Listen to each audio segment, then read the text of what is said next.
ಎಫೆಸದವರಿಗೆ ಬರೆದ ಪತ್ರಿಕೆ 4ನೇ ಅಧ್ಯಾಯ 26ನೇ ವಚನದಲ್ಲಿ ನಾವು ಓದುವಾಗ ಪ್ರೇರೆ, ಕೋಪ ಮಾಡಬೇಕಾದರೂ ಪಾಪ ಮಾಡಬೇಡಿರಿ, ಸೂರ್ಯನು ಮುಳುಗುವುದಕ್ಕಿಂತ ಮುಂಚೆ ನಿಮ್ಮ ಸಿಟ್ಟು ತೀರಲಿ ಎಂಬುದಾಗಿ ದೇವರ ವಾಕ್ಯ ಹೇಳುವಂಥದ್ದಾಗಿದೆ ಪ್ರೇರೆ. ಕೋಪ ಅಂತಂದು ಹೇಳಿದ್ರೆ ತನ್ನನ್ನು ತಾನು ಹತೋಟಿಯಲ್ಲಿ ಇಟ್ಟುಕೊಳ್ಳಲಾರದಂಥ ಒಂದು ಪ್ರತಿಕ್ರಿಯೆಯನ್ನ ಕೋಪ ಎಂಬುದಾಗಿ ಕರೆಯುವಂಥದ್ದಾಗಿದೆ ಪ್ರೇರೆ. ಕೋಪವು ಒಂದು ಬಲವಾದಂಥ ಭಾವೋದ್ವೇಗವಾಗಿದೆ. ಈ ಕೋಪವನ್ನ ಒಳ್ಳೆಯದಕ್ಕೂ ಕೆಟ್ಟದಕ್ಕೂ ಎರಡಕ್ಕೂ ನಾವು ಉಪಯೋಗಿಸಬಹುದು ಪ್ರೇರೆ. ಆದರೆ ಇಂದಿನ ಪ್ರಸ್ತುತ ದಿನಮಾನಗಳಲ್ಲಿ ಮನುಷ್ಯನು ಸಣ್ಣ ಸಣ್ಣ ವಿಷಯಗಳಾಗಿ ಕೋಪಪಟ್ಟು ಅನೇಕವಾದಂಥ ನಷ್ಟಗಳನ್ನು ಅನುಭವಿಸುವಂಥವನಾಗಿದ್ದಾನೆ ಪ್ರೇರೆ. ಹೌದು, ಕೋಪದಲ್ಲಿ ಆಡುವಂಥ ಬಿರುಸಾದ ಮಾತುಗಳಿಂದ ಅನೇಕ ಸಂಬಂಧಗಳು ಮುರಿದು ಬೀಳುವಂಥದ್ದಾಗಿದೆ. ಅನೇಕರ ಹೃದಯಗಳನ್ನು ಮನಸ್ಸನ್ನು ಗಾಯ ಮಾಡುವಂಥದ್ದಾಗಿದೆ ಪ್ರೇರೆ.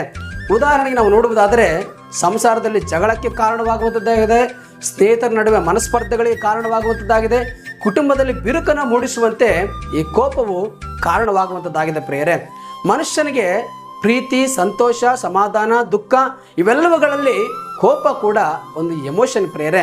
ಮನುಷ್ಯನಿಗೆ ಕೋಪ ಬರುವುದು ಸಹಜ, ಆದರೆ ಆ ಕೋಪದಲ್ಲಿ ಪಾಪ ಮಾಡದಂತೆ ಎಚ್ಚರವಾಗಿರಬೇಕೆಂಬುದಾಗಿ ದೇವರ ವಾಕ್ಯವು ಹೇಳುವಂಥದ್ದಾಗಿದೆ.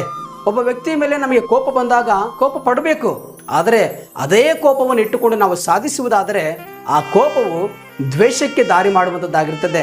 ಆ ದ್ವೇಷವು ಕೊಲೆಗಳನ್ನು ಮಾಡುವುದಕ್ಕೆ ಪ್ರೇರೇಪಿಸುವಂಥದ್ದಾಗಿರ್ತದೆ. ಇದರಿಂದ ನಾವುಗಳು ಜೈಲು ಕಂಬಿಯನ್ನು ಏರುವಂಥದ್ದಾಗಿರ್ತದೆ, ನಮ್ಮ ಜೀವಿತವನ್ನೇ ಹಾಳು ಮಾಡುವಂಥದ್ದಾಗಿರ್ತದೆ ಪ್ರೇರೆ. ನಾವು ಒಂದು ಗಾದೆಯನ್ನು ನೋಡುತ್ತೇವೆ, ಕೋಪದಲ್ಲಿ ಕೊಯ್ದ ಮೂಗು ಮತ್ತೆ ಬಂದಿತೆ ಎಂಬುದಾಗಿ. ಕೋಪದಲ್ಲಿ ಅನೇಕವಾದಂಥ ಕಾರ್ಯಗಳು ಮಾಡ್ತೇವೆ, ಆದರೆ ತದನಂತರ ನಾವು ಪಶ್ಚಾತ್ತಾಪಟ್ಟಾಗ ಅವು ಯಾವುಗಳನ್ನು ಕೂಡ ಸರಿ ಮಾಡಲಿಕ್ಕೆ ಕೆಲವೊಂದು ಸಾರಿ ನಮ್ಮಿಂದ ಆಗುವುದಿಲ್ಲ ಪ್ರೇರೆ. ಆದರೆ ದೇವರ ವಾಕ್ಯ ಹೇಳುವಂಥದ್ದಾಗಿದೆ, ಸೂರ್ಯನು ಮುಳುಗುವುದರೊಳಗಾಗಿ ನಿಮ್ಮ ಕೋಪವನ್ನು ತೀರಿಸಿಕೊಳ್ಳಿರಿ ಎಂಬುದಾಗಿ ಪ್ರೇರೆ.